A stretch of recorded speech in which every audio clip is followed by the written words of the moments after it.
Hi, this is Jeffrey Kurt Financial Group. Today is Friday, February 20th, 2026.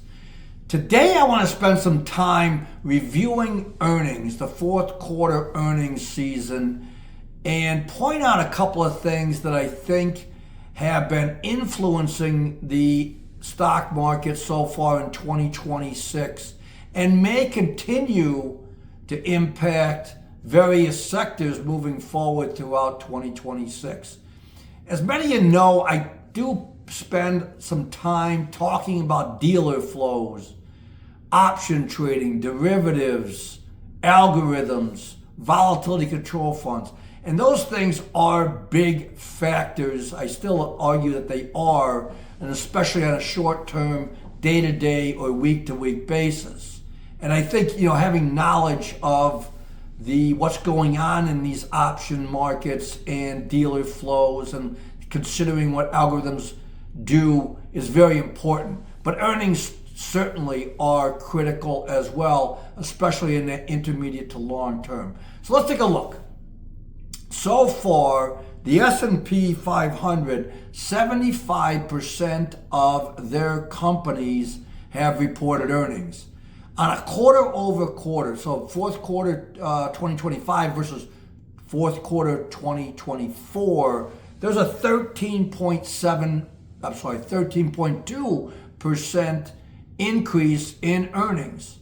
And that's with a 9.1% revenue growth year over year. So a good year over year comparison and good earnings overall. Turning to the NASDAQ. I'm going to use the NASDAQ 100 because that's the data that I saw. And 80% of those companies, about 80 companies have reported of the NASDAQ 100. And they're only reporting 9.8% year over year, quarter year over year growth. So it's only 9.8. But the real winner is in the Russell. Now, 851 companies of the Russell 2000 have reported, so still not quite 50% of the companies reported, but their earnings growth, fourth quarter to fourth quarter, year over year, is up 23%. So the Russell's really showing strong growth. Again, if you think back, in 2024, the smaller companies were more challenged. And so it's kind of an easy, bar to step over 2025 versus 2024. But also we're looking at stronger growth going forward. And so you've got stronger growth in the Russell. The S&P, again, better than the NASDAQ. And let me point this out too. I think it's a very important subtle point. On the NASDAQ, 9.8% year over year growth. That's still growth. The rub is that it's slower growth. The rate of change is not accelerating. And lots of algorithms and computerized, systems are things getting better, things getting worse. And under this metric, it's not getting better. And that's why the NASDAQ so far year to date is down 2.5%.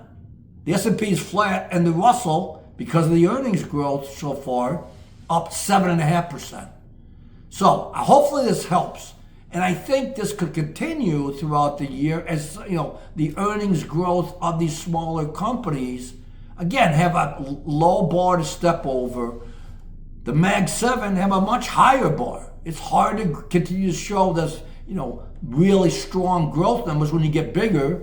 And again, so that it's probably going to grow earnings and revenues, but not as strong. And that may, again, influence the algorithms, and also the stocks may not, they may continue to be outperformed by the Russell 2000 names. So kind of a long-winded thing. I hope it's helpful to people. Please let me know any questions or any comments or any thoughts on it. I think this is kind of an important topic. Thank you for listening. Have a great weekend. We'll be back on Monday. Thank you again. Goodbye.